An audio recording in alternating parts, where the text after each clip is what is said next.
Thanks very much. I'm Roland Freudenstein from the Wilfried Martens Center for European Studies, which is the EPP Foundation in Brussels. First of all, I'm impressed. And by the way, on the topic of Fidesz and its latest information campaign, so-called information campaign, there's a very interesting exchange of the Twitter feeds of Kovács Zoltán, the spokesman of the Hungarian government, and Joseph Daul of the EPP, and Wilfried Weber actually retweeted Joseph Daul. Okay, anyway, I'll leave that to you guys. It's very interesting. Don't forget the popcorn. So here's my question. Anna, you talked about the reform of electoral districts that indeed contributed to the recent election results. But before that, in 2010, Viktor Orban gained a 2/3 majority, right? There must have been a reason for that, and before that he couldn't play around with electoral districts. And let's just not forget that the country was economically not in the best shape, and this is really putting it mildly, and that there was a problem with Hungarian politics at the time. So I really liked when you said that we cannot just replicate the accusation of fake news, pointing at the other side and saying you are fake, you're crazy, or you are the past. I really agree that that's not the way to actually deal with people like Orban. Because they are doing exactly the same.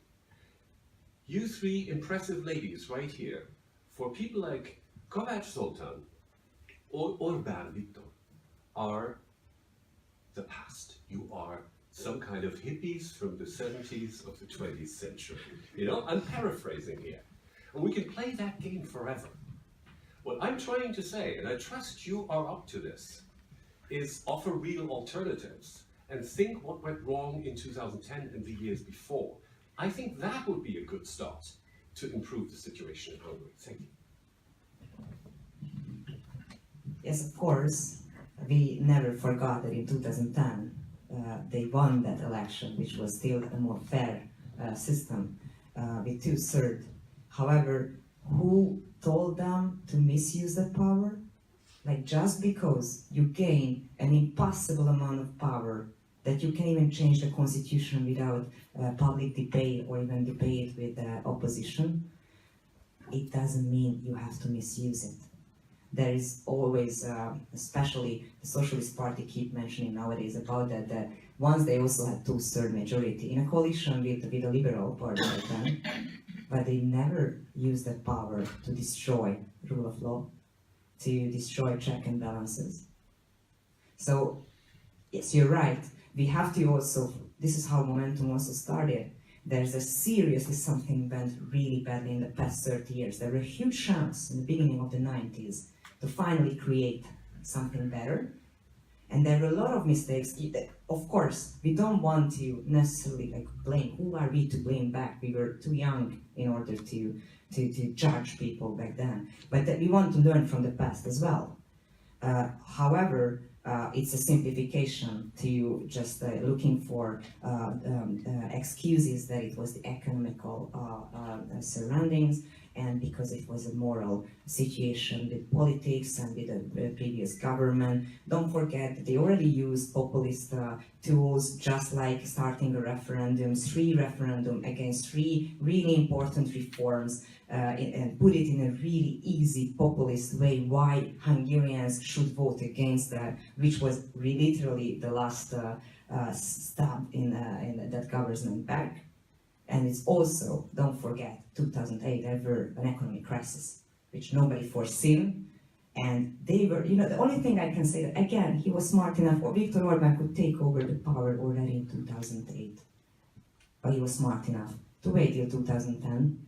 He knew that Gordon Bajnai going to take all the blames for the crisis. He's going to be the dot at the end of the socialist governing for a long, long time. And then he can just say, everything is caused by the past 8 years. Funnily enough, he still used the same argument. They are in power for 8 years with 2/3 majority, and he's still blaming the socialist 8 years. I'm sorry, but I can't really give an excuse for that anymore. I don't know what else to say to that. Yes, what we can do, not react on their cynical demagogue attacks and criticism towards us, because, yes, as Sophie said, they are the best. We only have something to do with the future. I'm a bit surprised indeed by your words. First of all, basically following on also from your argument, two wrongs don't make a right. If you get the power, you use it to do something good. So to point at a past government, which may have been a bad government, in order to justify, breaking down not just the rule of law, but basically democracy and the state structures with it, and to line your pockets, let's not forget that. Because Mr. Orban is not just an autocrat. You don't like the word crazy? Well, I can think of other terms to call Mr. Orban that are much worse. I'm not going to do it here with a microphone in my hand. And I also think that, we're all part of a political family, and let's be honest, we all have our awkward cousin in the family, all of us. Okay, but they're red lines. And the red line has been crossed multiple times by Mr. Orban and his government. And it's very fine that Mr. Weber is retweeting the criticism of Mr. Orban. But sorry, that is simply not good enough. Mr. Orban has no place anymore in the Democratic Party family. He should be out. And we also know that expulsion from the EPP family would damage him more than anything else. Because then he would be in the political desert. Okay, now he still has a podium. I find it sorry, it's not just about retweeting. When was the last EPP Congress where Mr. Orban got the podium and he got to give a keynote speech? Really? Is that necessary? Orban is not a Democrat. He has no place in your family. Get rid of him. So, Applause, please. sorry? Applause is missing. No, this is my adrenaline rising, which is good against the cold, incidentally. Yes, no, because I find this, the guy is destroying everything. I'm very glad that you all mentioned the education system, because that's never mentioned anymore by the European Commission. The Commission, the Commission is, okay, now I'm going to use an unparliamentary term, it's shitting itself. When it has to tackle, even, they go like, oh, but look, we're going after Poland. Oh, really?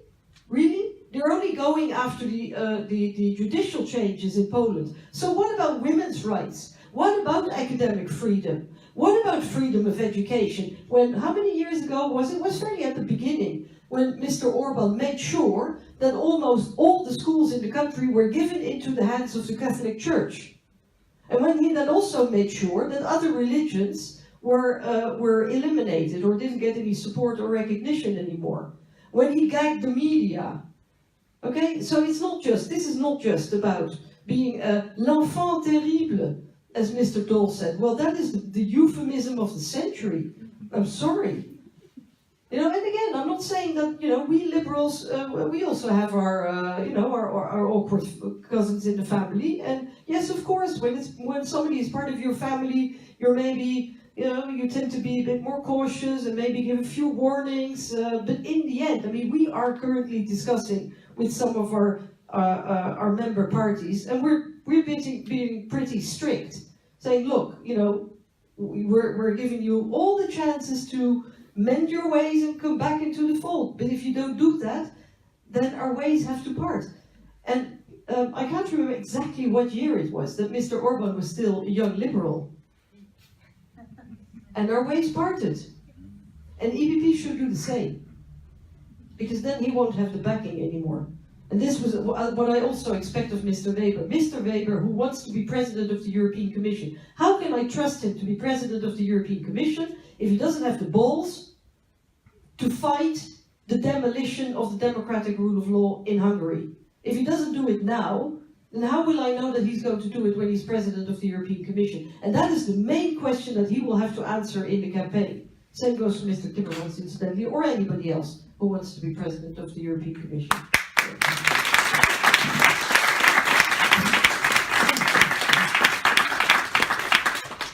Thank you. We I might. still have the microphone, so You're still in power.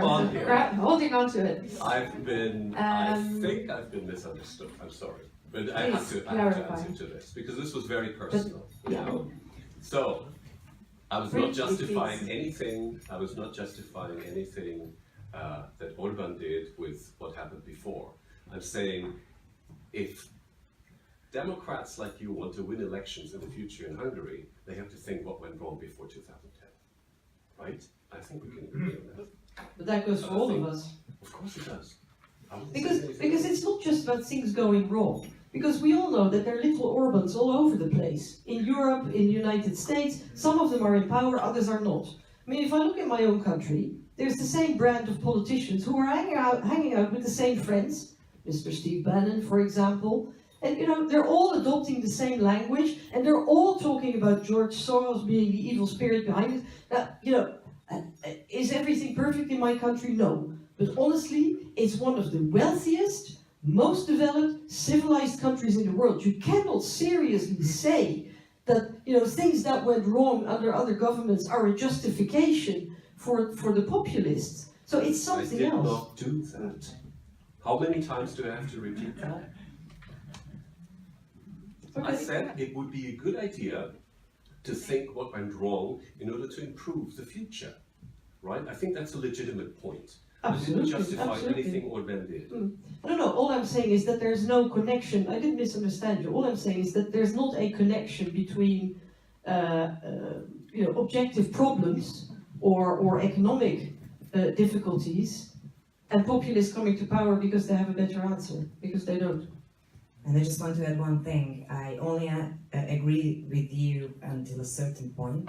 Yes, of course, you have to learn from the past and so on. However, we don't want to copy previous parties, opposition parties' mistake or government's mistake, to always pinpointing what went wrong and whose mistake was that. Like, what would if finally we would focusing what's up front of us, the challenges and all the problems we have to face. Like, if we always looking back what went wrong, we just forgot to actually see the forest from the tree.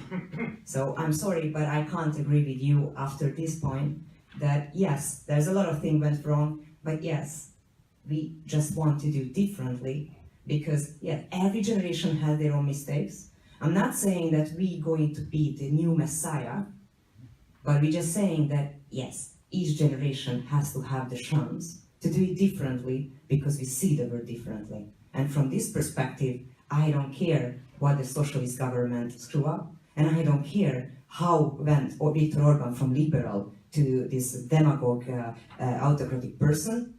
I only do care how I can start a progressive change, because that's what our future depends on.